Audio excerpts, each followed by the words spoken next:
Muito bem, retornando aqui aos nossos trabalhos, bem-vindos de volta. Então, agora a gente tem a terceira mesa redonda do seminário, que o tema são as experiências de integração, extensão e ensino na Unicamp. Então, aqui na área de extensão, a gente tem a diretoria de projetos de extensão e a editoria de extensão. E todos esses órgãos vinculados, né? A Incubadora Tecnológica de Cooperativas Populares, a ITCP da Unicamp, o Programa Universidade, o pré-vestibulinho do SESCOM, que são com alunos que querem ingressar no ensino técnico, né? O Projeto Rondon, também de longa data, a Escola de Extensão, todos estão sob a mesma guarda da extensão, aqui na PROEC. E a gente apoia essas ações de extensão, que são as estabelecidas pelo FORPROEX, que é o Fórum dos Pró-Reitores de Extensão, que são cursos, eventos, programas, projetos e prestação de serviço. Também ações pertinentes para integração, ensino e extensão. Aqui tem uma fotinho do que se faz na Unicamp de extensão, né, decorrente de um projeto da PROEC que chama Projeto Extensão 48, que vou passar um videozinho rápido a respeito. Então, algumas iniciativas da PROEC que a gente tem trabalhado na área de extensão, né? Primeiro, algumas reestruturações que a gente fez, que são esses em vermelho, da áreas meios, né? Reestruturações organizacionais, de sistema de informação, de base de dados, e de diálogo com as unidades, né, com visitas que a gente realizou nesse período. Né. Então, como iniciativas, a gente tem um grupo de estudos que nós temos nos reunido sobre extensão universitária, projeto de pesquisa correlacionado. A gente tem os cursos, né, os cursos de extensão, prêmio de extensão e a bolsa de extensão que a gente aprovou esse ano e que hoje a gente está liberando o guia do prêmio, mas a deliberação já foi aprovada e a deliberação das bolsas também. Então, do guia a gente está lançando hoje e as bolsas também. Essa semana, no máximo, no início da semana que vem, a gente lança a instrução normativa das bolsas. A gente tem também os editais de apoio a projetos, que é o PECs, que a gente já lançou essa semana, e é uma iniciativa anual, né? E aí, o projeto Extensão 48 e a curricularização da extensão que a gente tem trabalhado. Então, são iniciativas da PROEC, frentes que a gente está trabalhando para enfrentar os desafios da extensão, o desafio de sistematização, o desafio de divulgação, o desafio de valorização. Muito bem. E aí eu vou passar rapidamente aqui o vídeo sobre o projeto Extensão 48. Então, o projeto Extensão 48...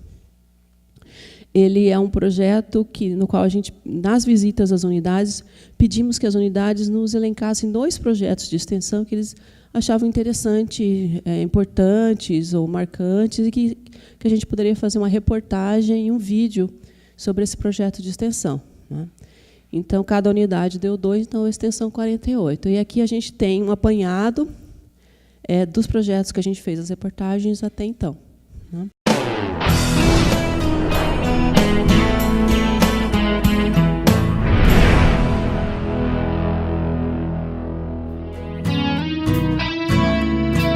O projeto Extensão 48 revela ações de grupos da Unicamp com a sociedade, por meio do registro audiovisual.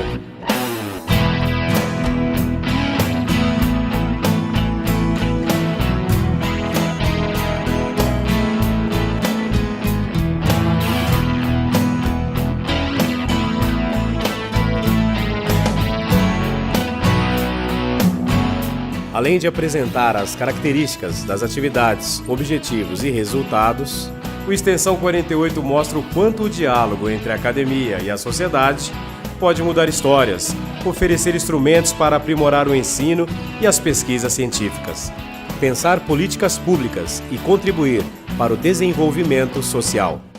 O Programa de Educação Tutorial é um projeto já muito antigo no Brasil para promover a tecnologia, levar a tecnologia, um pouco de conhecimentos em tecnologia para as escolas públicas. A gente sempre gosta de dar bastantes exemplos cotidianos de onde a gente vê engenharia química dentro das nossas casas. E também a importância do profissional como um todo. A gente sempre dá o exemplo. Como que tantos produtos chegam na casa de tanta gente. O CEPAI, ele prima pela prevenção e promoção de saúde, mas não só da criança. A gente começa na gestação, né? As gestantes são atendidas. Então aqui a gente consegue interrelacionar a odontologia com as outras especialidades que estão envolvidas e tratar a mãe e a criança como um todo. É uma iniciativa maravilhosa, né? Porque além de estar orientando as mães, traz esse conforto à criança.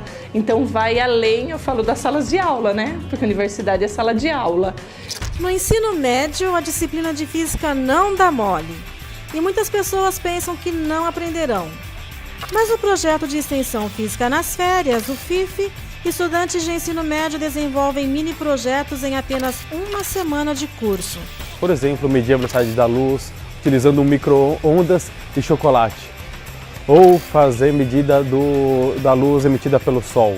Uma quantidade de experimentos realmente voltados a coisas do dia a dia deles. Eu acho que ajudou muito porque ficou realmente claro em que área eu vou trabalhar, tipo, como eu vou usar a física na saúde para ajudar as pessoas. O trajeto depois da escola leva ao projeto Primeira Nota, realizado pelo Instituto de Artes da Unicamp e pela Prefeitura de Campinas. O papel ele é complementar, né, tanto dos alunos que recebem para os alunos que oferecem esse saber. É um ganho para toda a comunidade, tanto para a Unicamp, porque ela de certa forma democratiza, abre espaço, abre portas para que mais pessoas possam circular lá. Estar no Brasil para ampliar conhecimento técnico é tão importante quanto voltar a Angola, rever a família, aplicar o aprendizado e interferir numa realidade de carência em atendimento à saúde. O Comando Superior da Força Aérea esperam-me com aquela ansiedade, ligam sempre para mim, quando é que será o meu retorno. E aqui temos muita demanda de pacientes, não temos pessoal médico qualificado para segmento desse tipo de pacientes. Com esse know-how que adquirimos aqui na Unicamp, conseguiremos formar com alguma qualidade, não que não exista, mas é sempre algo a mais, aos alunos tanto da graduação como os médicos residentes que se formarão em neurologia também. A maneira como o grupo se formou, né, foi muito interessante, porque veio a primeira aluna em cadeira de rodas, depois veio outra, depois começaram a vir as crianças com síndrome de Down, que hoje são adolescentes, adultos, né, e jovens. E aí a gente viu que um trazia o outro, a gente consegue fazer a inclusão de algumas mães no trabalho, a gente consegue fazer a inclusão de alguns alunos sem deficiência. Num limite sutil entre o urbano e o rural, uma população conversa em outra língua, Guarani.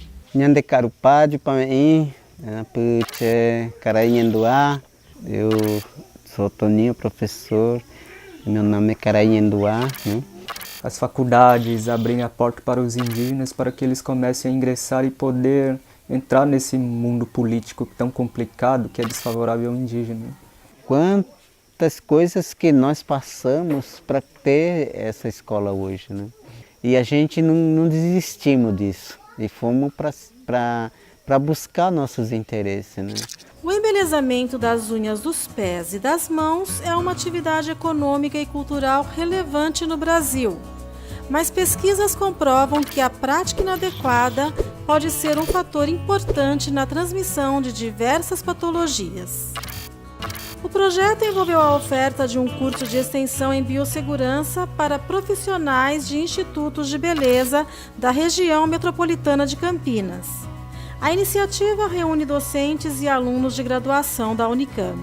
O estigma e preconceito na epilepsia ainda é muito presente na nossa sociedade. Pensando nas orientações e nas capacitações que a comunidade escolar deve receber, nós lembramos da importância de aproximar a ciência do ensino básico. Levar informações corretas, informações científicas contribuem para que diminua a ocorrência de estigmas e bullying na comunidade escolar com os alunos com epilepsia. O projeto Epilepsia na Escola ele foi de suma importância para a nossa unidade escolar, para a capacitação dos nossos docentes tá? E para ter um olhar, para esses docentes tivessem um olhar diferenciado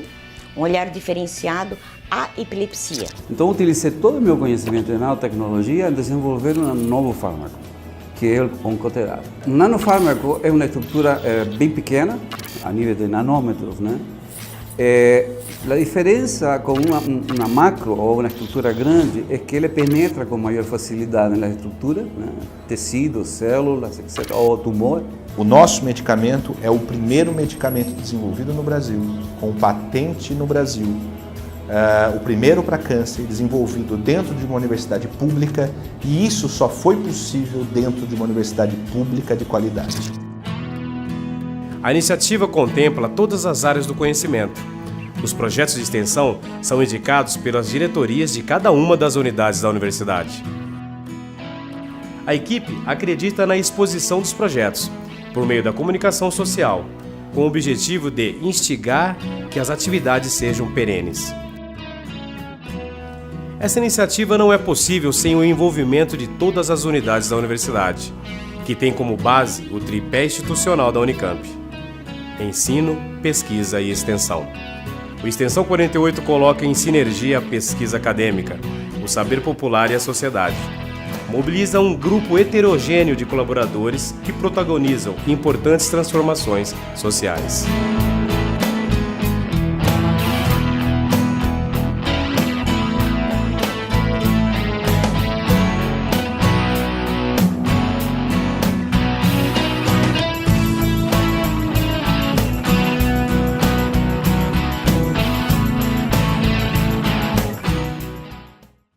Muito obrigada pela atenção de vocês. Agora eu vou passar a palavra para a professora Inês, deu para ter uma ideia um pouquinho do que a gente faz e apoia aqui na PROEC.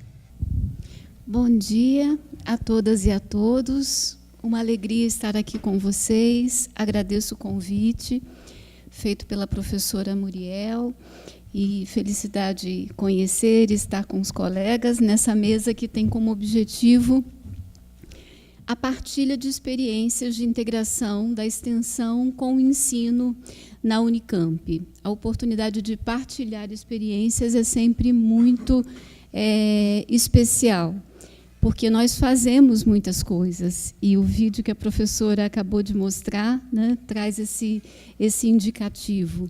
E muitas vezes não conhecemos o que as outras unidades fazem, como fazem e o que orienta, né, quais os princípios que nós temos. E eu trouxe, então, para partilhar com vocês um trabalho que é desenvolvido na Faculdade de Educação.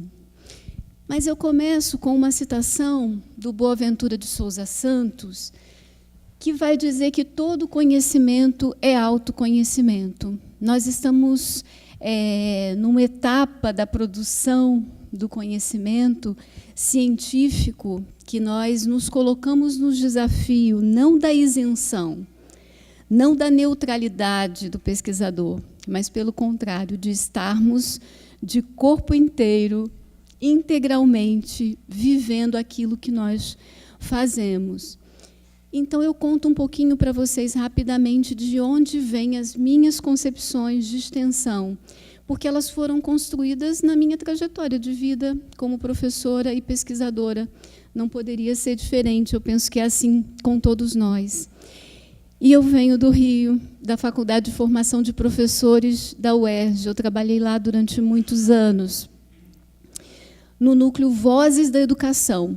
Esse núcleo, hoje, ele é cadastrado no diretório do CNPq, tem uma produção vasta, tem 23 anos, mas esse grupo ele começa como um projeto de extensão, numa faculdade que está em São Gonçalo, que é periferia da periferia do Rio de Janeiro. E, por estar em São Gonçalo, uma faculdade de formação de professores, a nossa vocação, o nosso movimento não poderia ser outro. Nós começamos o nosso trabalho vivendo a extensão, vivendo o ensino e vivendo a pesquisa junto, porque nós tínhamos uma comunidade ali conosco e nós precisávamos dar resposta a essa comunidade. Foi com esse grupo de colegas, de estudantes, que eu fui vivendo a experiência de me tornar professora do ensino superior, nessa articulação que é tão constitutiva do nosso fazer universitário. E eu chego aqui na Unicamp em 2017 e ingresso num grupo que tem um trabalho muito próximo do ponto de vista do diálogo mesmo e também dos princípios.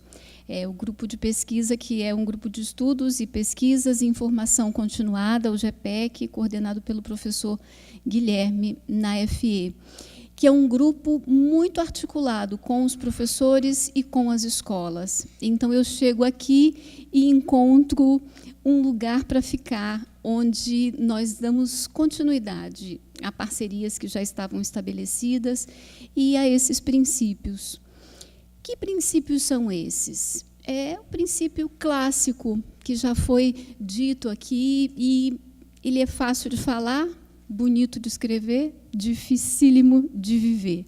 Queremos isso, articulação indissociável, ou seja, não separar. É estar na sala de aula da graduação, da pós-graduação, pensando o diálogo com a comunidade, produzindo saberes que estão em diálogo com essa comunidade e, ao mesmo tempo, levando as nossas pesquisas, produzindo as pesquisas com dinâmicas dialógicas de planejamento. Vejo também como um grande desafio, porque é muito fácil para nós, que estamos aqui na Unicamp, e aí eu preciso dizer que eu fico ainda como quem está chegando, muito impressionada com tudo que nós temos de possibilidade, né? É claro que nós temos muitas lutas aqui também, né? Mas precisamos reconhecer que temos também muitas possibilidades de condições, de estrutura. E aí, o que nós fazemos com isso? Para um planejamento, o que eu ia dizer é que, na verdade, com essa estrutura toda, estando nesse lugar, é muito fácil para nós propor ações direcionadas à comunidade. Mas eu fico pensando que o nosso desafio é num planejamento, no desenvolvimento, numa avaliação, numa vivência partilhada dessas ações de extensão com as comunidades. E aí eu penso que tudo isso está relacionado a um compromisso político nosso, de uma pesquisa, porque quando falamos de universidade, pensamos logo nesse tripé e acabamos supervalorizando a pesquisa. Mas essa pesquisa que está na indissociabilidade com o ensino e com a extensão é uma pesquisa que não aguarda, ela tem pressa, porque a nossa comunidade tem pressa. O município de São Gonçalo, mas a região metropolitana de Campinas também tem pressa. Nós não podemos ficar aguardando a bela tese estar disponível no banco de teses da CAPES para que alguma coisa, quem sabe um dia, chegue às nossas comunidades. Nós queremos viver o ensino, a pesquisa, a extensão com as comunidades, produzindo saber junto e aprendendo com eles e fazendo coisas juntas, potencialmente. Esses foram os princípios que eu destaquei como marcas desse caminho, e eu não falo sozinha. Por isso que eu quis trazer um pouco da história, porque esses princípios foram construídos no diálogo com os estudantes, com tantos outros colegas, não só lá, mas agora também aqui. E eu partilho, então, uma experiência coletiva de professores de estágio do curso de pedagogia, o nosso coordenador que fez aqui a apresentação anterior. Nós temos um estágio dos anos iniciais do ensino fundamental, porque no curso de pedagogia os nossos egressos podem atuar como docentes do ensino fundamental, da educação infantil, na área de gestão, na área de formação. O campo de atuação do pedagogo é muito vasto. E, dentro dessa amplitude, temos uma especificidade, os anos iniciais, que são os 5 primeiros anos. A professora Adriana, o professor Guilherme, eu, a professora Juliana, agora já entra a professora Ana. Na verdade, é um projeto que está envolvendo os professores que entram para atuar nesse campo, que é o campo do estágio. diálogos entre universidade e escola, narrativas, saberes e formação. Esse estágio toma como princípio que o estudante que chega, ele está em processo de formação como professor e, ao mesmo tempo, pedagogo e pesquisador. Nós não queremos separar essas dimensões. Então, quando o estudante vai para a escola, ele vai para a escola não para desenvolver algo pronto que ele aprendeu aqui, mas para viver uma experiência com as crianças, com as professoras, e uma experiência que é de pesquisa também, que é de produção do conhecimento. Em 2017, quando eu cheguei, é claro que os outros colegas desse grupo já conhecem muito mais a rede estadual e municipal de Campinas. Eu fui me aproximando quando cheguei, em 2017, e começamos a perceber que nos estágios, se você tem 25 alunos e cada um vai para uma escola, eu, como professora, comecei a me questionar como que eu vou fazer para estabelecer o diálogo com essas escolas. Se os alunos estão nessa multiplicidade toda, não consigo ao longo do semestre. Nos aproximamos das escolas e desenvolvemos um projeto que teve como foco, então, a articulação entre a formação inicial do nosso estudante, que está aqui na Unicamp, num processo de formação para ser professor dos anos iniciais, mas, ao mesmo tempo, pensando na formação continuada das professoras da escola que recebem esses estudantes. E como que nós fizemos isso? Primeiro, a aproximação. Foram os alunos que chegaram contando as notícias das escolas e dizendo das escolas municipais e estaduais. Então, nós fomos procurar especialmente aquelas que eram mais citadas, e começamos a trabalhar diretamente com 2 municipais e 2 estaduais. São espaços-tempos muito diferentes, porque cada comunidade escolar, é claro, produz uma determinada cultura, um modo de trabalhar com as práticas educativas. E quais as nossas dinâmicas, então, de diálogo e de formação compartilhada? Nós conversamos com as direções das escolas no sentido de participar dos encontros no horário de trabalho pedagógico que os professores têm.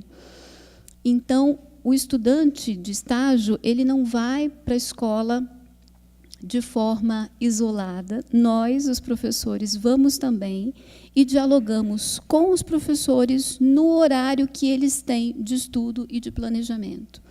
E os estudantes de estágio são convidados a participar desse processo, planejando conosco, desenvolvendo conosco, numa carga horária que vai além da carga horária que ele precisa estar na sala de aula e a carga horária que ele cumpre de estágio. Isso significa que o tempo do encontro na escola com as professoras é um tempo a mais. E aí nós materializamos isso por meio de um curso de extensão. Nós cadastramos um curso de extensão, porque esse movimento ele foi acontecendo. O curso de extensão não veio primeiro. O curso de extensão foi uma consequência de um processo que já estava em curso. E aí nós oficializamos algo que já estava acontecendo. Para as professoras, contou carga horária dos encontros na escola, mas também realizamos encontros aqui na universidade, convidamos as professoras para participarem de encontros dos nossos grupos de pesquisa, né, e os estudantes também. Quando nós vimos, o processo estava acontecendo e, como eu disse, cadastramos o curso como consequência de um movimento. Muito mais do que detalhar essa experiência, eu gostaria de pensar, já finalizando, em alguns desafios. Eu comecei com alguns princípios, e nós estamos hoje, na Unicamp, discutindo a curricularização da extensão. Essa experiência que eu contei, vejam como é simples. É a experiência de professores que se articulam, que querem trabalhar junto com a comunidade, com os estudantes, nada extraordinário.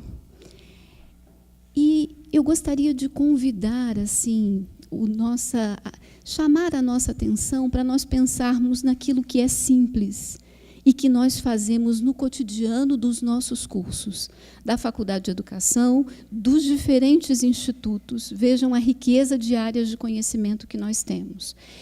Eu penso que um desses desafios é a reinvenção teórico-metodológica, que envolva ensino, pesquisa e extensão, desse modo indissociável. Não sabemos como, precisamos ir inventando coletivamente, fazendo, estudando, fazendo, partilhando, como estamos aqui hoje, né, nessa oportunidade.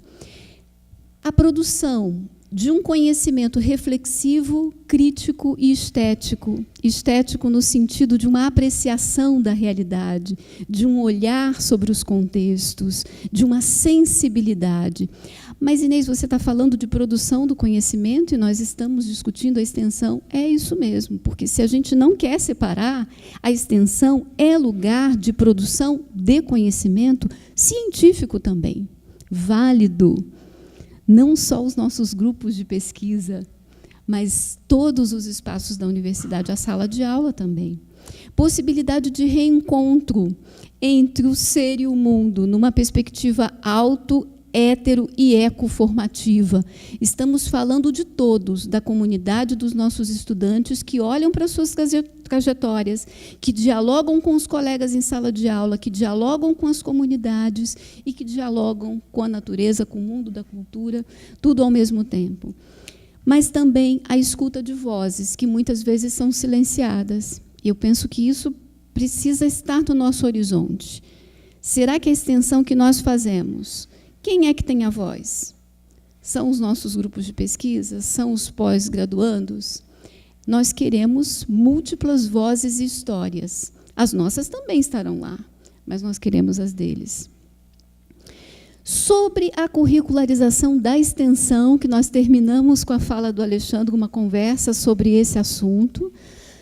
Vamos, quem sabe, pensar o currículo como vida, como tudo que produz conhecimento na universidade, muito além da matriz curricular. A matriz curricular é muito fácil de administrar. Entre aspas, esse fácil, claro, né? Mais ou menos fácil. Mas incluir carga horária de extensão em uma disciplina me parece mais fácil do que viver a vida da produção do conhecimento com. E isso nós também fazemos. Eu penso que nós poderíamos dar mais atenção ao particular, ao cotidiano dos nossos cursos, aquilo que nós já fazemos, dar visibilidade ao que os institutos já fazem, o que os nossos cursos de graduação já desenvolvem. Não pensar que a curricularização é algo que vem de fora, de cima, mas, primeiro, o que já existe na universidade. E considerar isso que já existe como carga horária válida para os nossos alunos. Claro, porque a curricularização implica em carga horária, em certificação, mas eu penso que isso é mais simples. O mais complexo é mexer nas nossas concepções e viver isso, né? Quais os projetos nós já temos? Estudantes fazem projetos super interessantes, funcionários, docentes. E quais as demandas da comunidade também? Não ficar pensando só no que para nós é importante, mas se nós estivermos em relação com eles, vamos conseguir ouvi-los. E, para finalizar, eu trago um trecho da professora Célia Linhares, que é minha querida amiga e orientadora de pesquisa e da vida. Ela fala para a formação de professores, mas eu queria pensar de uma forma mais geral. A premência de pontes para a reinvenção da escola e para a formação de seus profissionais. Pontes entre saberes, noções, ideias, narrativas, memórias, disciplinas, habilidades, ações e acontecimentos.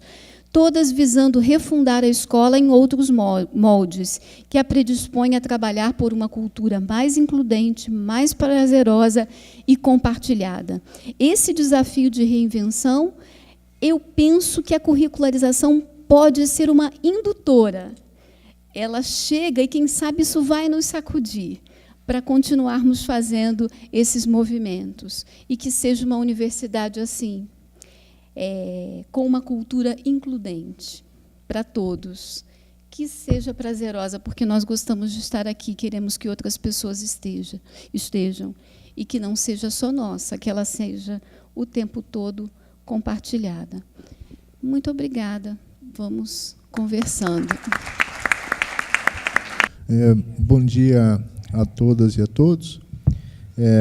Bom, meu nome é Peter e eu venho da Faculdade de Ciências Aplicadas de Limeira.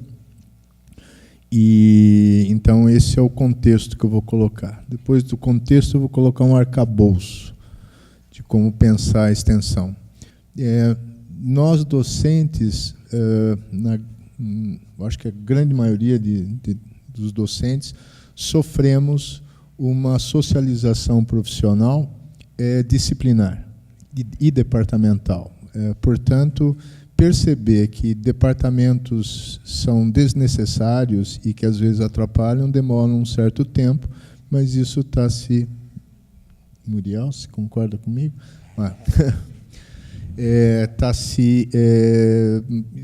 Estamos nos conscientizando.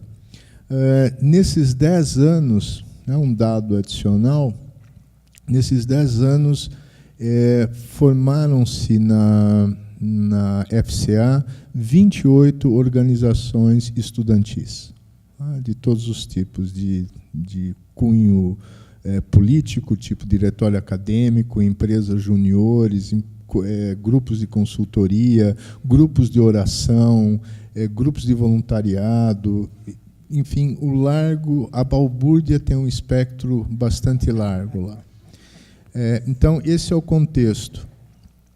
O arcabouço, bom, eu fui diretor lá da Faculdade de Ciências Aplicadas e eu sou físico de formação e, bom, não tinha nenhum curso de física lá, quer dizer, eu estava fora da minha socialização profissional que eu sofri. Esse verbo sofrer é realmente, eu quero dizer sofrer mesmo, para destacar que existem desvantagens de como nós nos formamos para enfrentar os desafios que nós temos pela frente. E aí eu comecei a fuçar a literatura acadêmica das diferentes áreas, né?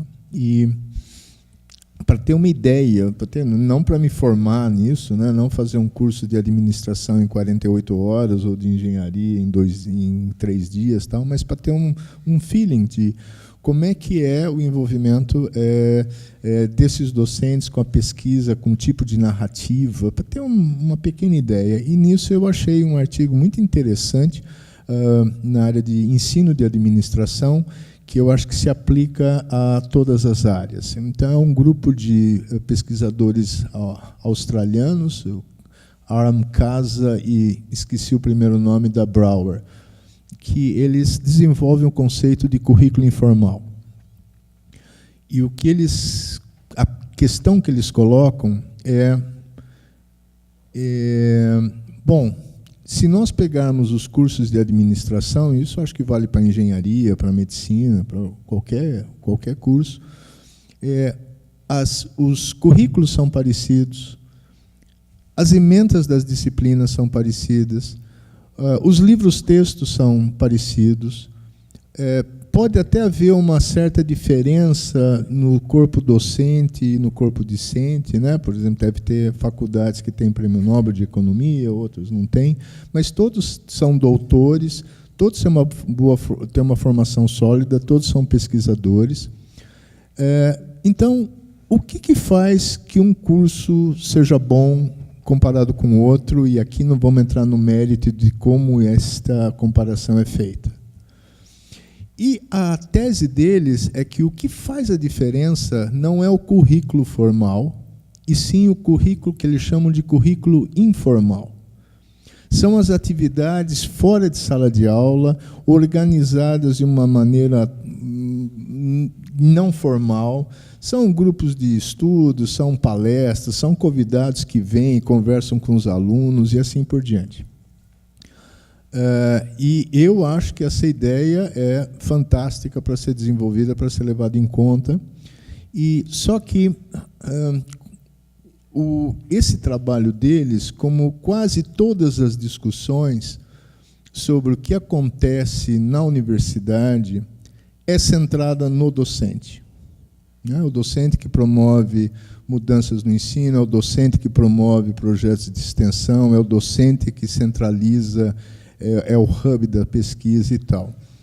E eu gostaria, quer dizer, eu, lendo aquilo, discutindo isso com colegas, eu me senti tentado, e é um exercício que eu faço, de centrar as atividades também no corpo docente, como promotor.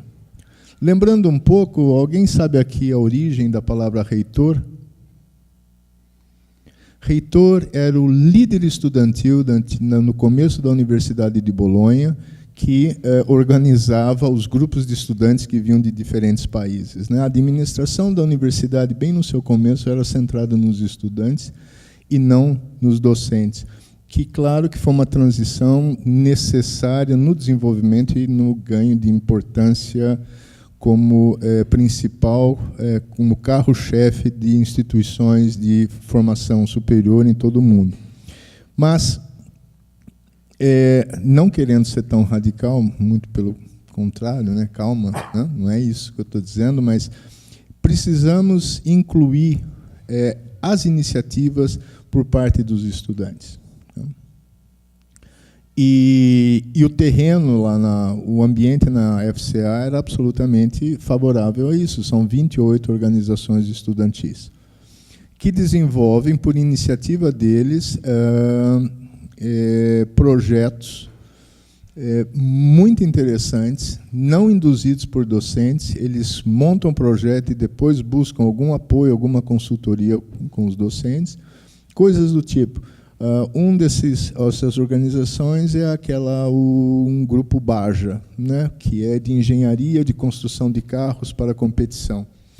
E um belo dia eles pediram apoio para um projeto deles de meninas na engenharia para estudantes do ensino médio de escolas públicas em Limeira.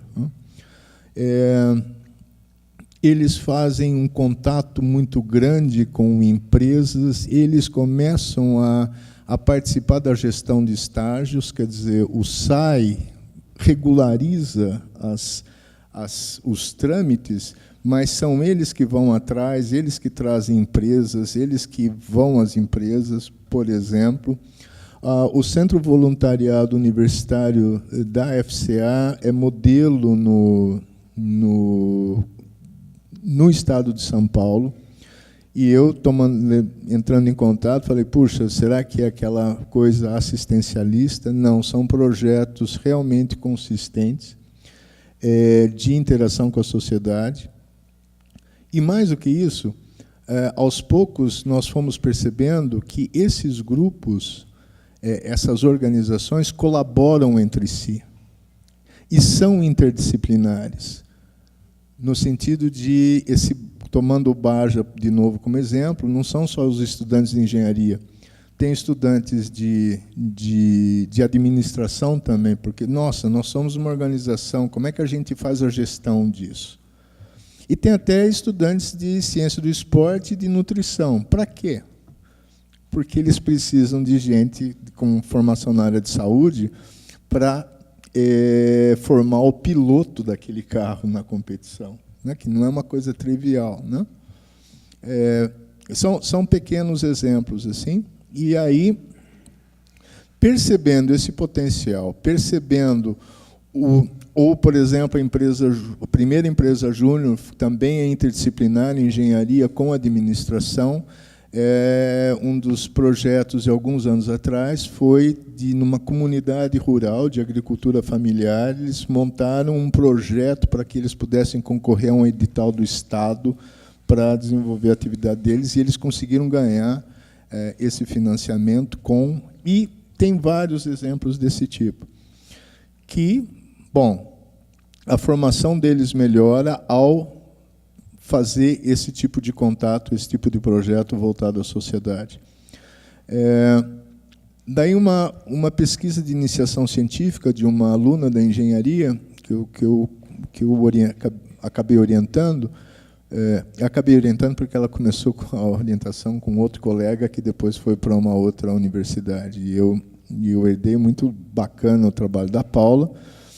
E esse trabalho já ainda é distante, é de 2011, mas onde nós fizemos entrevistas com diretores de recursos humanos de empresas de Limeira e região, sobre como é que eles percebiam os estudantes de engenharia formados ainda não formados pela FCA, mas o que eles esperam de um estudante de engenharia. Um questionário com várias perguntas, e uma coisa que ganhou, que eu notei, é que eles davam ênfase a estudantes formados que tivessem participação em organizações estudantis. Porque você aprende a trabalhar em equipe, porque você desenvolve ferramentas de gestão, porque você desenvolve projetos que têm que ter contato com outros grupos sociais, assim por diante. Então, falei, uau!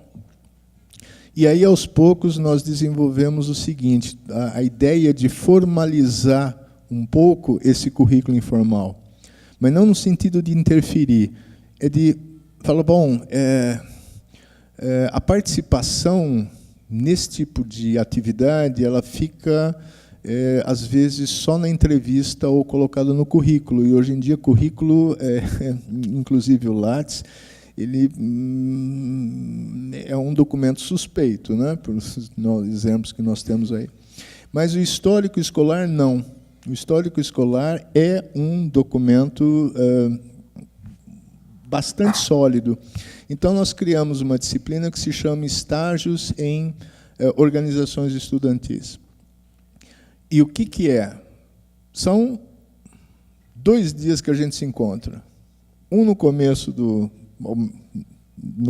do semestre, onde os alunos inscritos que participam de projetos em organizações estudantis apresentam um projeto que eles vão desenvolver naquele semestre, e esses projetos eles não têm a mesma temporalidade do semestre letivo. Então, se termina no final, quando eles mandam um relatório parcial, o importante é o papo e a troca de experiências.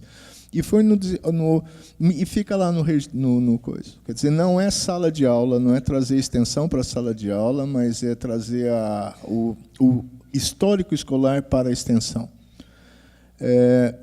E com esse tipo de iniciativa, nós percebemos que 1/4 dos estudantes, ou a 1/3 dos estudantes, participam ao mesmo tempo, quer dizer, todos os anos, em projetos de organizações estudantis. Né? Isso é bastante, isso é muito mais forte do que iniciação científica, em termos numéricos, ou outras atividades extracurriculares.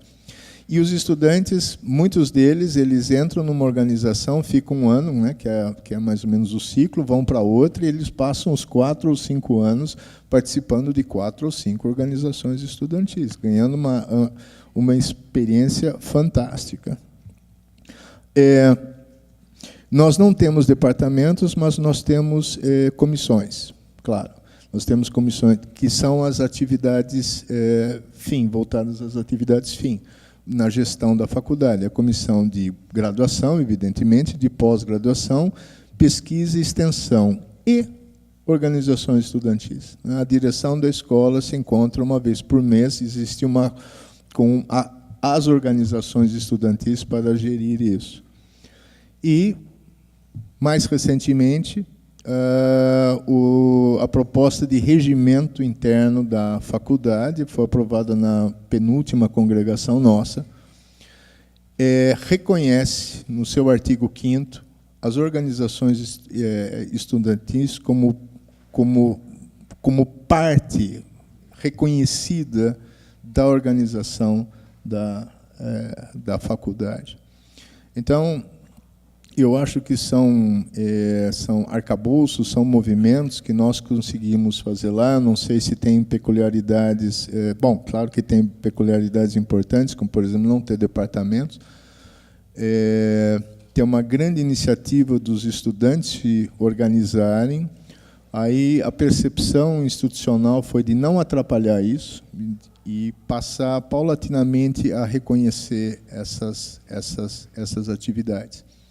E é interessante que, em conversas com os estudantes, numa disciplina lá que eu organizo, que tem um apelido de quartas interdisciplinares, porque é interdisciplinar e ocorre às quartas-feiras, né? explicação redundante, mas enfim. A gente constantemente discute questões da própria faculdade, e uma coisa que me chamou a atenção, que é recorrente, que os estudantes eles percebem o espírito ou a missão interdisciplinar da faculdade, mas dizem, e eu acho que eles têm razão, que a interdisciplinaridade ocorre muito mais nas organizações estudantis do que no currículo formal. Porque nas organizações eles estão livres de buscar as colaborações. E a interdisciplinaridade, o diálogo interdisciplinar, vamos chamar assim, porque quando a gente fala de interdisciplinaridade, tem o disciplinaridade no fim, né, da palavra, e daí a gente já pensa qual que é a ementa, assim, né? E quais são os livros-textos. Não tem nada disso, é uma prática, é um diálogo. Ela é intra-organização, como eu já mencionei, você tem alunos dos diferentes cursos numa mesma organização, e ela é interorganização também devido a projetos de colaboração entre eles. Então, é um cenário que a gente pouco flexibiliza o olhar, assim, a partir de onde acontece a interdisciplinaridade, a partir de onde é promovida a extensão, bom, um ambiente fantástico. Claro, sempre tem assim momentos de tensão, tem uma faixa lá, negocie, Peter, tal, mas isso é sempre só quando acontece greve, isso faz parte, tá, ok? Bom, era isso que eu tinha para contar. Obrigado. Bom dia. Eu agradeço pelo convite, a professora Muriel, o professor Emerson, o professor Fernando. Em nome deles, a todo mundo que está colaborando com esse evento. Estou vendo os colegas ali que estão participando da filmagem, que eu os conheci durante o projeto, e faço questão de dizer que, se a gente não faz isso em equipe, nada do que eu vou apresentar faz sentido. E eu vou compartilhar com vocês, acho que são 15 fotografias, para compartilhar essa experiência de extensão. Eu coloquei aqui no título, além da experiências de integração, extensão, ensino, pesquisa. Eu coloquei pesquisa porque é pedido. O que pediu? O projeto de extensão pediu pesquisa. Não foi a gente que pediu, não foi a faculdade. O projeto pede. A gente foi desenvolver nesta área, que é uma ocupação Vila Paula.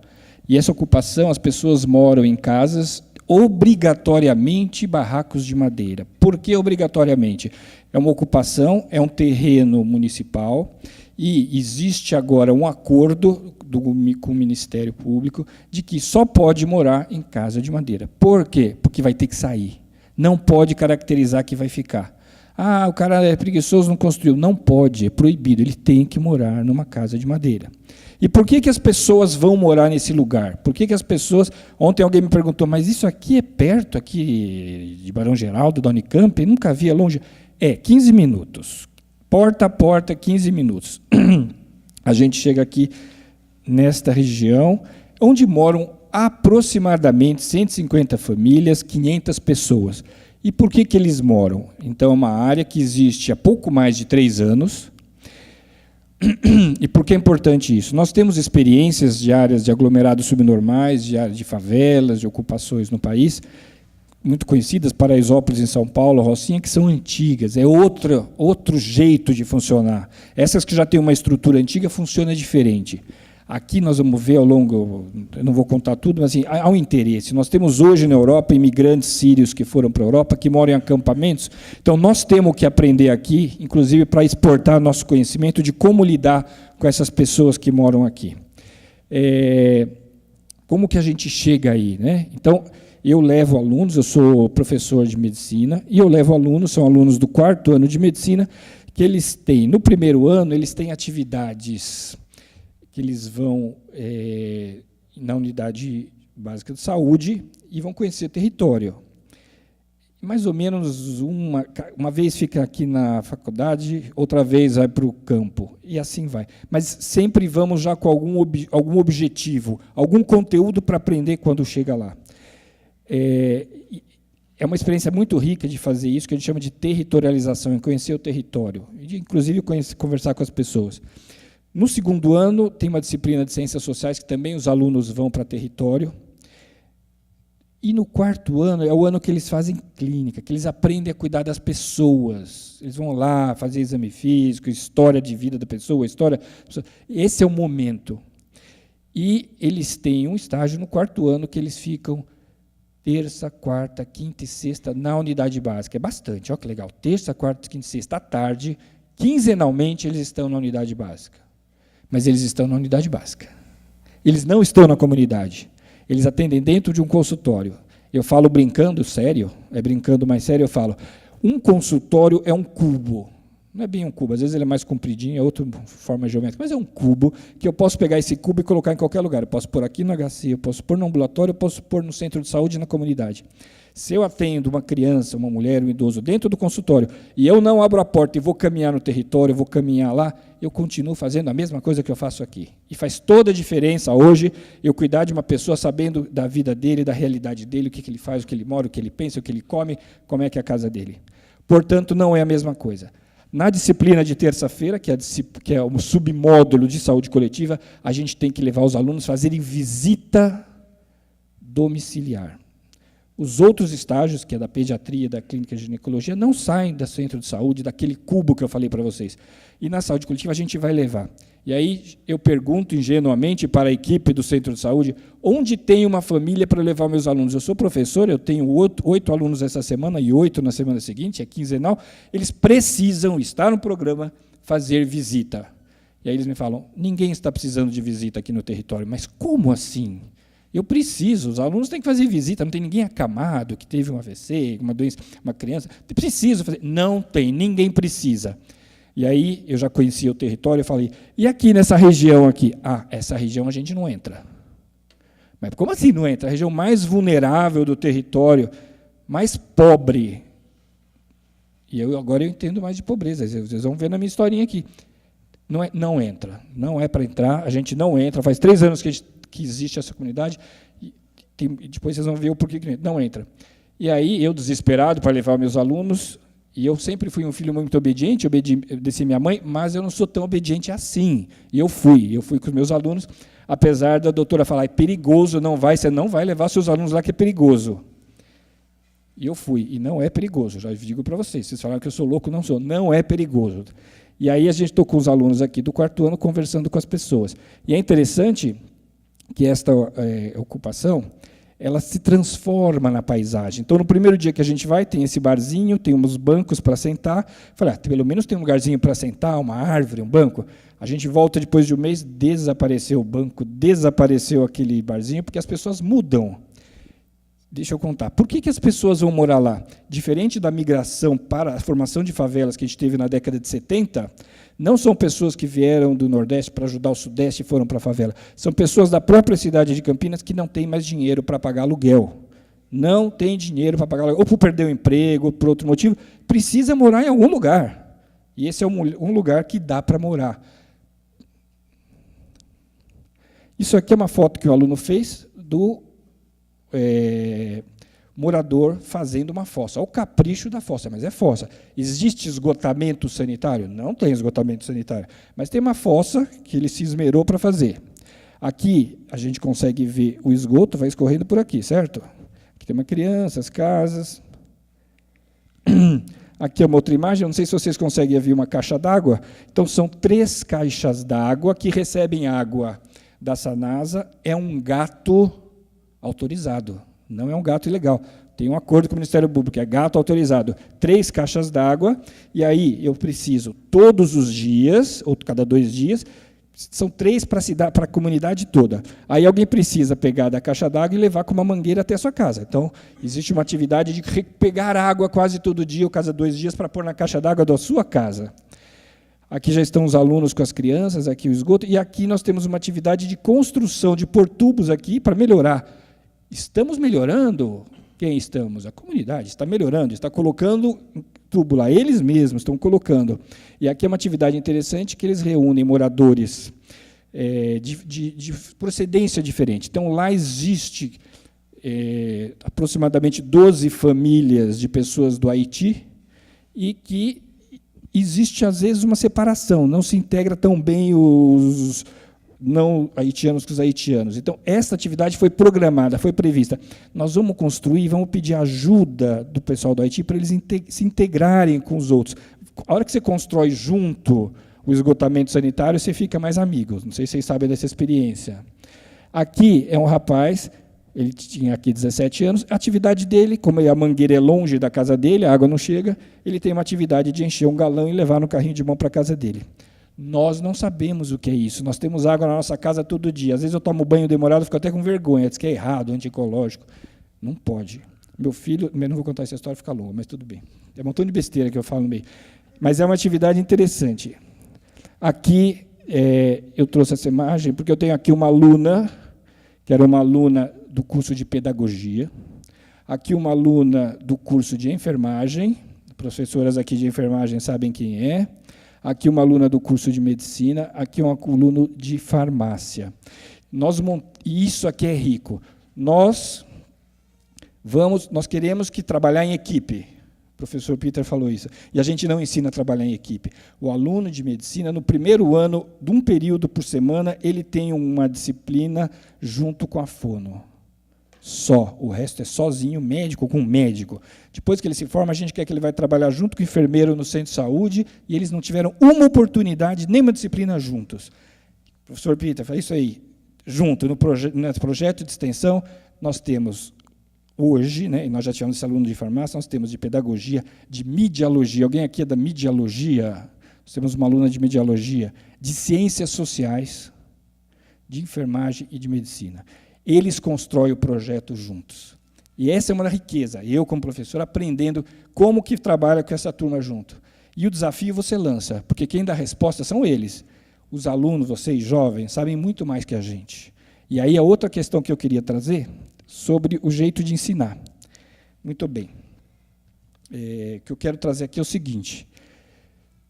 É diferente eu pegar uma disciplina, por exemplo, essas que eu contei do primeiro ano, do quarto ano, e eu levo o aluno lá porque ele tem que fazer visita, eu já tenho o conteúdo, eu já sei o que eu tenho que ensinar. Eu saio daqui já com o conteúdo embaixo do braço, eu levo os alunos lá e eu tenho que voltar garantindo que ele ensinou isso. Nesse projeto de extensão, a gente vai sem saber o que vai acontecer. A gente traz o conhecimento lá, eles produzem lá. Com o aluno, e a gente vai aprendendo, isso é a diferença. Dá o desafio, eles produzem aquilo que você pediu e mais 3 vezes. Então, quando a gente fecha muito, a gente sistematiza junto, a gente fala, o meu projeto de extensão é assim, assim, assim, assim, assim, cada dia vai fazer isso, eu tiro a criatividade do aluno, eu tenho que deixar criar. Essa criação deles é que faz que o projeto fica bonito. E o que a gente fez lá? A gente fez atividades, no início. Imagina, a gente chega, hoje a gente vai em torno de 20 a 25 alunos de diferentes cursos. Nós temos hoje residentes da residência multiprofissional em saúde mental, nós temos 3 psicólogos e um fonoaudiólogo que vão com a gente. Nós temos uma pesquisadora fazendo mestrado, uma psicóloga fazendo mestrado lá. Nós temos também residentes de medicina preventiva e social. Nós temos outros docentes. Então, esse é o grupo que vai, 20 a 25 pessoas, sábado à tarde, de 15 em 15 dias nessa comunidade. Tira o chapéu de novo para os alunos. Os alunos não ganham 1 centavo. E eles dedicam quinzenalmente um período, que é o sábado à tarde, né, para ir lá. O que eles estão dizendo para a gente com isso? Qual é o recado? O recado é, tem alguma coisa interessante que acontece aqui que vale a pena eu dedicar meu sábado. E não é dinheiro, porque eles não ganham nada. É isso que eles estão dizendo para a gente. Eles estão dizendo para a gente um recado. Essa atividade de extensão é isso que eu quero fazer, é isso que eu gosto. Tem uma aluna que fala, inclusive, no documentário que os colegas aqui da PROEC fizeram. Antes de falar isso, eu vou falar com a aluna. Ela fala assim, professor, ela falou no documentário, ela fala assim, uma coisa é eu ouvir falar, outra coisa é eu ouvir o professor falar, outra coisa é eu ler. Outra coisa é eu sentir. E lá eles sentem. E sentir, mexer com emoção, é um ótimo caminho do aprendizado. Então, o professor pode falar o que quiser na sala, pode o livro falar o que quiser, sentir é outra coisa. Nessa questão da pesquisa, depois eu volto nessa foto, como eu falei, o projeto pediu pesquisa. Então, nós temos hoje pesquisa de iniciação científica e de mestrado. As pesquisas de iniciação científica de uma aluna, que é essa que falou isso, ela diz o seguinte, como é ser mãe jovem com 3, 4 filhos, com 25 anos, mais ou menos, morando aqui. Tem muita pesquisa falando como é ser mãe adolescente. Tem pesquisa que faz na maternidade, nasceu, já vai pesquisar a menina de 16 anos. Não. Como é ser mulher, mãe, 20, 25 anos, com 3, 4 filhos, com o marido preso, porque a maioria das mulheres, o companheiro está preso, o terceiro, o quarto companheiro está preso, ela está sozinha.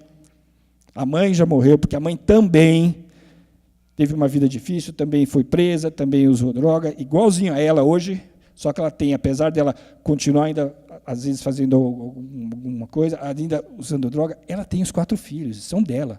E ela não tem nenhum homem para ajudar, nem mãe, nem pai. Como é isso? E a menina pediu, professor, vamos pesquisar isso. Vamos fazer um projeto para pesquisar isso. E aí eu vou falar como é que é para a gente, docente. Aí a menina vai lá e faz entrevista. Ela já fez entrevista com 2 jovens nessa condição. Eu junto, eu fico do lado, e mais uma menina do lado. Eu não deixo a aluna sozinha. Aí ela fez a entrevista. Depois a gente sai, vai andando. Depois de 3 minutos, essa menina desaba em lágrima. Aí precisa ser docente. Isso não está escrito no livro. O que eu faço com a menina que chora? Estão entendendo? Isso é emoção. E essa menina aprendeu. E nós aprendemos. E o pessoal da população está aprendendo com a gente. Aqui, o que nós fizemos? Uma oficina. Desenhe como é morar aqui. 40 pessoas entre crianças e adultos, desenhando como é morar na Vila Paulo. Acabou de desenhar e se dedicaram. Não é qualquer desenho, desde criança pequenininha até idoso. E aí põe aqui no varal. Visita ao varal. Levanta todo mundo e vai visitar o varal. E um pergunta para o outro, explica o seu desenho. Aí tem uma criança que desenhou, desenhou uma cobrinha, só uma cobra, mais nada. Então, tem cobra aqui, meu. Tem cobra, tem escorpião, tem aranha. Olha que questão importante para a gente. Vamos ensinar aqui como é a questão do escorpião aqui? Não, vamos ver lá como é que é a casa dele. Acúmulo de roupa, de tênis no chão, tudo, e tem os bichos, a criança mostra. Aí tem uma outra mulher adulta que faz um desenho, mas ninguém entendia. O que é esse desenho? É cocô. Como assim? É a rua com cocô, tem cocô na rua. Tá certo? Aí um outro fez um desenho bonito, de uma casa bonita. Eu falei, o que é isso? Todo mundo pergunta, visita ao varal. Ele fala assim, isso é a casa que eu queria morar. Não é essa daqui, essa casa que eu queria morar. E aí nós fizemos, há 1 ano exatamente, em maio do ano passado, nós fizemos uma exposição no Espaço das Artes da FCM. Fizemos uma exposição e nós trouxemos o nosso varal e os relatos dos alunos e dos moradores e pusemos lá. Aí o pessoal fala assim, mas como assim varal? Nós temos painéis para fazer exposição? Não, nós queremos varal. Nós queremos trazer o varal que a gente pregou na árvore, nós vamos fazer aqui na FCM varal. E foi uma exposição que marcou, chamou a atenção das pessoas. Por quê? Porque não era só o docente que visitou. Era a funcionária da limpeza, era a funcionária da segurança que falava, eu morei aí, eu me identifico com esse varal, é assim mesmo. Nós trouxemos eles para cá. Bem, aqui é o seguinte, é uma aluna com as crianças no colo. Tem várias fotos dessa, eu escolhi algumas. Por quê? Qual é a ferramenta que a gente está usando com essa comunidade? Nós temos que escrever isso, nós estamos aprendendo. Eu não sei nada, estou aprendendo. São 20, 25 alunos que ficam das 2h30 da tarde às 6 da tarde, brincando com as crianças. Porque como é que a gente chega lá? Ninguém conhece a gente. Por que uma comunidade vai abrir a porta para a gente? Aqueles chatos da Unicamp estão chegando aqui fazer o quê? Pesquisa de novo? Nós somos cobaias. Então, nós chegamos no primeiro dia com esse medo. O que nós vamos fazer aqui? Aí nós fomos com uma mala cheia de papel para desenhar, porque a gente joga muito papel fora aqui de rascunho, papel, caneta, lápis, e uma malinha, uma sacola cor abacate, para chamar atenção, porque a gente estava com medo que ninguém quisesse saber da gente. Então, pelo menos havia aquela cor abacate, foi se aproximando. E nós fizemos uma estratégia, vamos chegar nas crianças. As crianças vão dizer para a gente como a gente vai entrar aqui. Quando você conquista as crianças, depois vem as mães em volta. E, por último, vem os homens. Isso é comum, os homens são os últimos a fazer roda para conversa. E a gente conseguiu. A gente trabalha lá desde janeiro do ano passado. Hoje, eles sabem o dia que a gente vai. Se a gente não vai no reclame, eles chamam os alunos pelos nomes. Quando a gente chega, eles vão pulando em cima das costas desses alunos. E esse contato físico, esse abraço, esse pôr no colo, é ferramenta. É ferramenta. É isso que muda. Eu vou mostrar uma foto já para terminar para vocês. Vocês vão ver por que muda. É esse contato que faz a diferença. E quando a gente pergunta para eles, o que a gente trouxe para vocês aqui nessa comunidade? Dignidade. Porque pobre morando em favela é invisível. É invisível. E aí eles falam assim, vocês olharam para a gente. Estou terminando já. Outra coisa assim, a unidade de saúde nunca fazia visita. O agente de saúde não pisava naquele território. O médico não fazia visita, o enfermeiro não fazia visita. Hoje, faz visita. É pauta da reunião. Nós participamos da reunião de equipe do Centro de Saúde. Nós transformamos a vida dessas pessoas e o jeito do Centro de Saúde olhar para lá. O pessoal do Centro de Saúde quer fazer trabalho lá, quer fazer proposta. Então, foi esta universidade, a Unicamp, que conseguiu mudar o jeito, inclusive, da unidade trabalhar. A gente, às vezes, leva outras coisas, a gente tem várias opções. Então, é interessante que, quando a gente vai para lá, estamos preparando a semana. O que vai fazer? Sei lá, vamos improvisar. Ah, professor, posso fazer leitura? Pode. Posso fazer desenho? Pode. Posso fazer caça ao tesouro? Pode. Pode fazer... Pode. Então, eles vão inventando e vão levando. Surpresa nossa, essas crianças adoram ler. Adoram. Nenhuma tem livro em casa. Agora eles sentam e ficam 1 hora lendo com os alunos. Vocês entenderam por que os alunos vão? É isso que fazem eles irem sem ganhar nada. Só que é o seguinte, precisa ter um pouco de coluna boa para fazer. Eu já não participo dessa parte. De verdade, eu já tive hernia de disco. Estou terminando já só. Isso aqui é o seguinte. E aí você está lá, no meio de um negócio bonito, legal, e cai aquele toró, chove, sabe? Faz o quê? Fomos todo mundo, 28 pessoas para um barraco onde cabe 10 no máximo, ou 8. 28 pessoas. Esse é o sapato das crianças, que os meus alunos não tiraram o sapato. 28 num barraco. Tudo molhado, sujo, né? Eu já tenho minha roupa, sapato, do Vila Paula, porque aquela corzinha vermelha da terra paulista não sai do sapato. Então, esses chinelinhos aí mostram a alegria dessas pessoas de terem no dia de chuva. Aqui umas outras fotos do que eles fazem, boleto de sabão. Isso aqui é o seguinte, eu não posso esquecer, eu sou médico. A equipe não ia lá, eu vou lá. Aí eles falam, doutor, você renova a minha receita? Você vê minha pressão? Está atrasado isso? Eu comecei a fazer a ponte com o centro de saúde, delicadíssima. Não posso ofender o centro de saúde, não posso criticar. Eu tenho que fazer uma ponte aos poucos. Agora, isso na Páscoa, os alunos falaram, professor, vamos todos pintados de coelhinho. Então, vamos. O professor também tem que ir. Então, enquanto os alunos estão fazendo essa atividade, eu estou fazendo receita, eu estou atendendo. Por que eu estou dizendo isso? Nós, docentes, temos uma função importante, a gente tem que ser modelo. Nós temos uma responsabilidade. O aluno tem que olhar para a gente e falar, acho que aquele jeitinho lá vale a pena ser. Então, a gente tem a obrigação de ser modelo. Já estou terminando mesmo. Esse aqui é só para mostrar o seguinte, essa é uma aluna fazendo uma entrevista para pesquisa. Fim do dia, sol baixo, ela vai fazer uma entrevista sobre uma pesquisa, 1 hora depois, outro dia, a gente conta quais pesquisas a gente faz. São várias. Aqui, essa mesma aluna fez, acho que essa é a penúltima foto, teve um concurso fotográfico do Observatório de Direitos Humanos, faz 3 semanas, 15 dias. Essa foto é a vencedora, da aluna que está fazendo aquela entrevista e que participa do projeto. Se o senhor, por exemplo, participar, mandem as fotos. Eu não vou me alongar aqui, mas o que ela descreve dessa foto que é bonito, além da foto. E, para terminar, eu trouxe essa foto.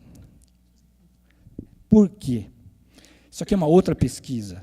Nós temos uma aluna do 6º ano que resolveu pedir para os alunos do 1º ano que fizessem uma produção artística sobre a disciplina de saúde coletiva do 1º ano. Então, eles podiam fazer poesia, música, fotografia, desenho. 7 alunos toparam a parada e produziram. E aí a gente senta com 7 alunos, eu, a aluna de iniciação científica do 6º ano, os alunos que agora estão no 2º ano, para olhar a produção artística deles. E os outros 6 vão analisar o trabalho dele, depois que acabou, ele entra na roda e participa da conversa também. Olha que pesquisa interessante. Usa a arte para saber como foi a disciplina. E eles falam assim, a gente conta coisa nesse desenho que a gente não conseguiu contar o ano passado com aquelas provas de vocês. A gente não conseguia contar, mas a gente consegue contar. Um dos meninos, que é o Guilherme, ele pôs essa foto, que é a foto que eu vou terminar a fala com vocês. Eu queria que vocês olhassem para essa foto. Olhem para essa foto, que são os alunos com as crianças nas costas. E aí tem uma pergunta que eu não sei a resposta, mas é uma pergunta que eu vou deixar aqui. O fato dessas crianças, durante o ano, estarem desse jeito com esses alunos. O fato dessas crianças estarem nas costas do menino com esse sorriso. O que vai ficar disso na vida dessa menina? Ela vai ser uma menina menos vulnerável, uma menina menos sentido... O que vai ficar para ela, entendeu? O que vai ficar para essa menina na frente? Alguém tem um medidor disso? O que isso vai ficar? Será que a gente consegue medir o que eles estão fazendo? Essa ferramenta que eles estão usando de pôr nas costas e correr junto deve ter um impacto, que eu não sei medir. E eu sei muito pouco, por isso a gente está agregando. Esse projeto nosso, tem gente de vários institutos, pode entrar, eu fiquei 3 meses, não quero ficar. Pode, mas eles não saem. Faz 1 ano e meio que tem 20 a 25 alunos que vão aos sábados dedicar. Deve ter alguma coisa aí que eles estão vendo que tem valor de uso. Eu sou novato nessa coisa de extensão. Eu vi os professores aqui que têm experiência muito maior que a minha. Mas eu estou fazendo, aprendendo. E estou muito feliz de estar aqui, de compartilhar, de ver tudo que vocês falaram aqui, porque eu vou levar muita coisa para construir. E é isso. Tchau, obrigado.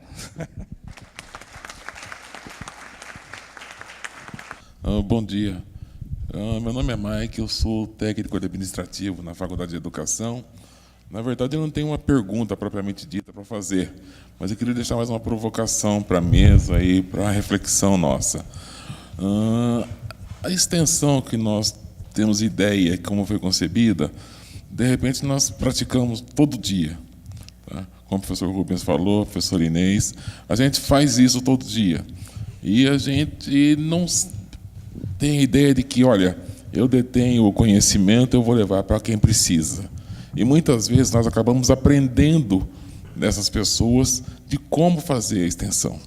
E a função da universidade é isso, retornar para a comunidade, retornar para a sociedade o investimento que é feito nela. Então eu acho que fica aqui um momento para a gente refletir. Poxa, a gente já faz extensão, a gente já está fazendo. O que está sendo pensado agora é de como formalizar isso e de colocar isso no papel. Porque essas ações que são feitas não são vistas, elas não são olhadas de uma forma que a universidade tem. Muitas vezes você sai daqui da universidade, você trabalha na Unicamp, a Unicamp é um hospital. É a única coisa que as pessoas conhecem. E tem muito mais coisas aqui dentro que a gente está fazendo e que muitas vezes não é vista. Eu acho que essa curricularização e essa visibilidade que a gente tem que dar para a extensão, eu acho que é muito importante para mostrar para a sociedade que a gente não está aqui numa bolha. Nós temos que sair dessa bolha e colocar a sociedade dentro da universidade. E o sentido inverso, sair dessa bolha e ir para a comunidade e ver o que eles estão fazendo, qual é a necessidade e atender a essa necessidade. Então, eu queria deixar isso mais como uma provocação, não é nenhuma pergunta, nada. É só isso.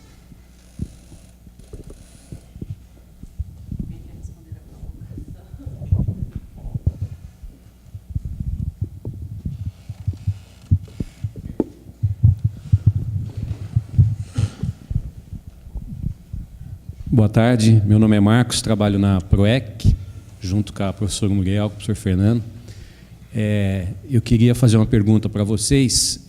O que vocês consideram, já que nosso encontro fala-se de desafio, o maior desafio que nós temos em potencializar a extensão dentro da academia, se é uma questão interna só, ou seja, nós mobilizarmos e conseguirmos mudar isso, dar uma valorização maior para a extensão, ou o desafio maior é para fora da universidade, ou seja, para as orientações educacionais do ensino superior. Como é que vocês veem isso? Obrigado.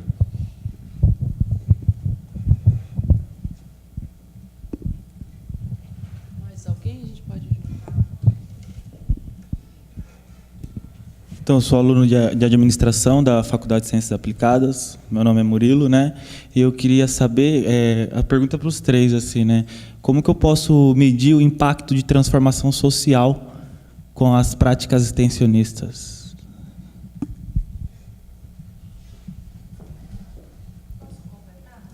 Pode, pode.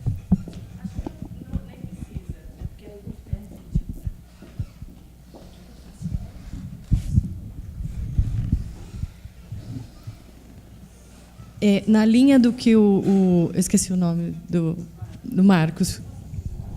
Isso, meu nome é Lubienska, eu sou professora lá da FT, e eu gostaria de complementar a fala do professor, perguntando para vocês.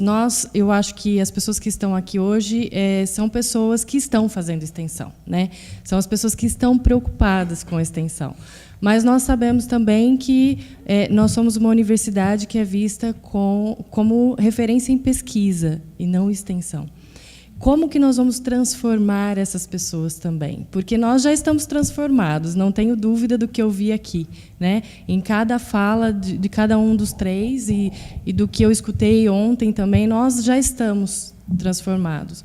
E a minha preocupação é com as pessoas que ainda não estão transformadas, e não lembro da fala de quem, mas acho que é da professora, que ela coloca criar ali dentro de uma disciplina, né, algo que é extensão, mas não é extensão. Então, como que nós vamos fazer isso? Porque eu acho que um dos desafios é esse. Como que nós vamos transformar as pessoas que estão dentro da universidade, que estão junto conosco?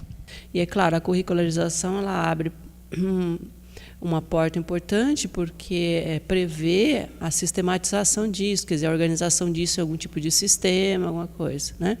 E o que a gente já está planejando, juntamente com outras universidades públicas do Estado de São Paulo, é uma base de dados coletiva entre todas essas universidades, incluindo já referenciamento. Então, a gente consegue ver aquela ação de extensão, né? É uma base que ela não tem intenção de ser extensiva, ter as informações básicas comuns, mas que eu consigo ver, através do georreferenciamento, no mapa, onde estão as ações de extensão e quais tipos são. E aí eu consigo, né, ver e integrar melhor essas ações de extensão. Então, são iniciativas que estão em se desenrolando nesse momento, né, para a gente ter essa visibilidade do que é feito.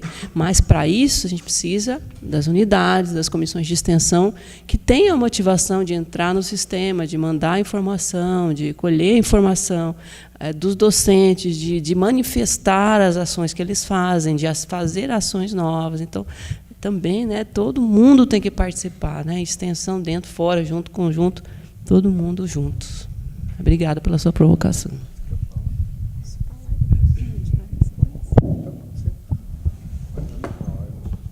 Pode ser. Vou fazer um comentário geral, tentando aqui articular as contribuições, as provocações que nos fazem avançar. Eu acho que é isso mesmo, Mike. Vamos ficar com essa questão, mobilizando os nossos debates na FE e nas nossas outras unidades, e eu penso que sempre tentando aprender com a comunidade. Nós produzimos aqui saberes e somos reconhecidos por essa produção científica, mas queremos também aprender com as comunidades, porque aquilo que eles fazem, o modo como eles vivem, isso pode nos ajudar a produzir uma ciência que tenha, inclusive, relevância social, né? E sobre a questão do interno e do externo, não sei se seria bem isso na questão do professor, mas eu queria mesmo comentar o perigo de ficarmos internamente produzindo e fazendo as nossas ações, inclusive de extensão, para os nossos alunos. Ótimo, claro, eles participam de tudo que a universidade tem aí para oferecer, mas não só. Entre nós, a comunidade externa precisa estar aqui e nós precisamos estar lá. Sobre medir o impacto, eu não trabalho com abordagens quantitativas, então eu vou te falar de um outro lugar. Eu vou te convidar a ouvir as histórias das pessoas, porque talvez nessa dimensão social não seja possível mesmo medir do ponto de vista quantitativo, mas uma pessoa que tenha uma história para contar, uma estudante de graduação que nunca entrou nesse lugar, que passou a vida no Cambuí, e que chega aqui na Unicamp, conhece Barão Geraldo e vai para essa comunidade, essa estudante vai ter algo para contar sobre os atravessamentos que ela viveu, e as pessoas dessa comunidade também. Então, eu acho que escutar, registrar as histórias do que nós aprendemos, do que nós fazemos, é muito potente.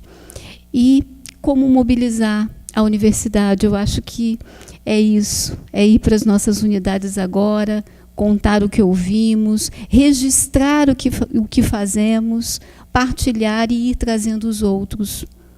Não temos receita, com certeza, mas eu sempre acredito no diálogo e na construção que é coletiva, nesse processo de influência, de sedução, de mostrar outras possibilidades de viver a universidade. Bom, tentando também articular aqui da provocação à complementação da pergunta, e que eu acho que é o desafio da extensão. Nas perguntas foram colocadas algumas armadilhas, duas delas. Nós somos uma universidade de pesquisa e como medir impacto? São duas falácias. Não existe em nenhum lugar do mundo uma universidade de pesquisa, porque nenhuma universidade no mundo de qualidade é uma universidade só de pesquisa. Esse termo nem é muito usado mais, né, na literatura internacional. Nós é que nos apropriamos disso de uma forma errada, para dar destaque a nós fazemos pesquisa, então nós somos uma universidade de pesquisa. Então é ruim falar de universidade de pesquisa, porque, na verdade, um conceito mais apropriado é de multiversidade, né, que foi colocado por um ex-reitor da Universidade da Califórnia em Berkeley, dos anos 60, nos usos da universidade, é uma série de ensaios, e multiversidade é um conceito que, antes do movimento de massificação do ensino superior, que trouxe uma dimensão a mais, tornou a multiversidade mais multiversa ainda, de que na verdade, um número enorme de grupos de interesse que ficam muitas vezes em conflito, né? Cada unidade de ensino, pesquisa e extensão, normalmente só chamada de unidade de ensino e pesquisa nos documentos, da Unicamp, tem uma visão diferente do que a pesquisa, tem uma visão diferente do que a ensino, tem uma visão diferente do que a extensão. Quando não é multiplicado por 3 ou 4 ou 5 departamentos que cada um tem assim. Então, e esses são os grupos que, segundo o ex-reitor Clark Kerr, diz que a função de um reitor, por exemplo, da administração da universidade, é tentar mediar esses conflitos. Isso significa que, do meu ponto de vista, que a extensão talvez, do olhar da extensão para os outros, sentimos-nos como um patinho feio neste conflito dentro da multiversidade. Mas, enfim, patinho feio eu acho que é uma boa analogia, porque no fundo é um cisne e tal. O que precisamos fazer é mudar a percepção. A gente fala de como medir o impacto. Aí, desculpa, dane-se o impacto. Qual que é a percepção de que a Unicamp é um hospital? Foi colocado. Que eu também, no ponto de ônibus, geralmente eu venho de ônibus para cá, eu sempre ouço isso aí. O ônibus da Unicamp já passou, está lá o 330, a Unicamp. Falei, não, esse não vai para a Unicamp. Porque eles já sabem que o ônibus que vem para a Unicamp não passa mais na Unicamp, que é o hospital para eles, né? E como mudar a percepção? Não é medindo o impacto. Medir o impacto quantitativamente, ele é importante para uma série de políticas públicas, avaliação e sei lá o quê. Mas o que nós precisamos é mudar a percepção. Percepção em relação à universidade, percepção em relação às suas missões. E para isso, um grande desafio é que a universidade precisa conhecer-se. Porque a universidade, muitos colegas dizem, a Unicamp é boa porque eu sou bom. Mas o outro lá, daquela faculdade lá, aquele pessoal não faz pesquisa. Ou esse aqui, eles acochambram no ensino, etc. Eu não. o meu departamento, esse sim é bom, e é por isso que a universidade é boa. Então, essa percepção interna precisa mudar para que a percepção externa em relação à universidade. Nós vamos ter cumprido essa tarefa quando as pessoas pararem de perguntar sobre os nossos indicadores para daí decidir se nós somos bons ou ruins. Harvard se considerava a melhor universidade do mundo e era reconhecido assim pela comunidade em volta muito antes do surgimento dos rankings que a colocam em primeiro lugar. E por que Harvard é a melhor universidade do mundo nos rankings? Porque os rankings foram concebidos e falam, puxa, o que é uma boa universidade? Os caras que bolaram. Bom, Harvard é top. Bom, o que tem Harvard? Harvard tem isso, isso, isso. Ah, então nós vamos construir o ranking a partir desses parâmetros. Então, obviamente que o modelo tomado vai ser melhor. Isso dito, eu não estou dizendo que Harvard não é uma excelente universidade. Autoridades brasileiras se formam lá para gerir bem esse país, por exemplo. Eu não tenho muito, quer dizer, eu tenho muito a falar, mas não vou falar muito. Mas assim, eu acho que existem várias coisas que eu acho que fazem com que a gente possa ter mais experiências e atividades de extensão. Primeiro, que eu acho que isso é uma necessidade, mas assim, algumas atividades, ações indutoras. Eu acho que este evento, as produções da PROEC, os editais que estimulam a gente a fazer um projeto, entrar, esse prêmio que agora foi lançado, tudo isso induz e dá visibilidade. Eu fiquei muito interessado nesse grupo de estudos, eu não sabia que tinha um grupo de estudos. Um grupo de estudos como esse que vai pesquisar, vai produzir alguma coisa, isso vai ajudar muito a induzir. Enquanto a medir, eu também não sei muito, mas tem um aluno nosso que entrou com um projeto agora de iniciação científica, que ele quer, eu não diria a palavra medir, mas ele quer conversar com as mães dessas crianças para saber o que elas estão achando dessa atividade que a gente está fazendo. Então, eu acho que a gente tem que introduzir pesquisa lá, e nós que estamos fazendo, a gente tem que entrar no nosso departamento e fazer barulho, falar que está fazendo, chamar para a roda. Eu, como vocês viram, eu entrei meio que sem querer, porque eu precisei entrar pelo ensino e me encantei com a extensão, mas o tempo que eu estou no meu departamento lá de saúde coletiva, que deveria ter tradição de fazer, eu não lembro de uma reunião que foi falado dessa pauta, não. Vamos fazer, vamos estimular, quem vai ser o próximo que vai fazer. Então agora eu me sinto na obrigação de fazer isso, de fazer esse barulho, pôr na roda. Então acho que tem várias maneiras. Mas eu estou um pouco preocupado porque vocês devem estar com fome, então eu vou parar por aqui, viu?